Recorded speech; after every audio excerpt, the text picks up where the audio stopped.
The World Cup is supposed to belong to the fans, the people who save money for years, the people who travel across continents, the people who fill the stadiums with noise, passion, and emotion. But in 2026, many of those fans were asking one simple question. Has FIFA turned the World Cup into a luxury event for the rich?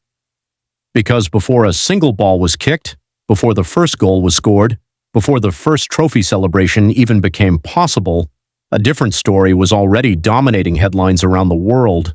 Ticket prices. Not just expensive, record-breaking expensive. Fans were reporting ticket prices that seemed impossible to believe. Some seats were being listed for thousands of dollars. Investigations claimed prices had risen dramatically over a matter of months. Questions were being asked by politicians. Supporter groups were furious, and FIFA found itself facing scrutiny over whether ordinary football fans were being pushed out of their own tournament. This wasn't just a few angry comments online. Authorities in New York and New Jersey launched investigations into FIFA's ticketing practices, examining allegations that prices had been artificially inflated and that supporters may have been misled. And suddenly, the biggest football tournament on earth had a problem, a trust problem. Because football fans can accept many things. They can accept defeat. They can accept controversial refereeing decisions. They can even accept heartbreak. But what they struggle to accept is the feeling that the game no longer belongs to them. FIFA defended its pricing strategy. Officials argued that demand was enormous and that millions of tickets had already been sold. FIFA President Gianni Infantino insisted that prices reflected market demand, yet the criticism refused to disappear. Images of empty seats began appearing during some matches. Supporters asked a difficult question. If demand is so high, why are there empty sections inside World Cup stadiums? Critics pointed directly at ticket prices.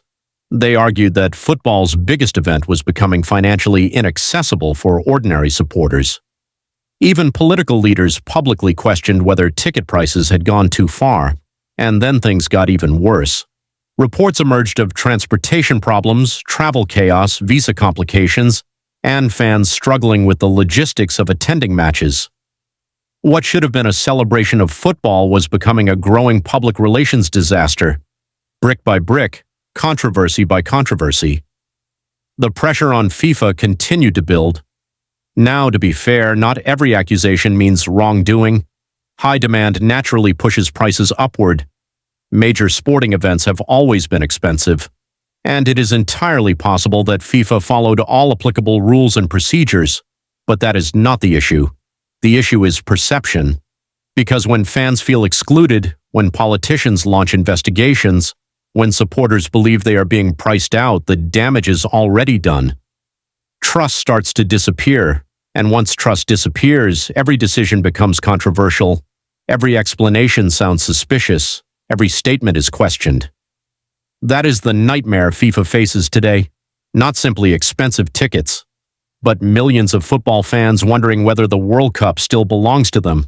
And that brings us to the biggest question of all.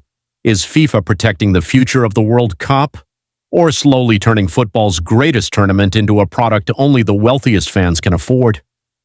Let's invest.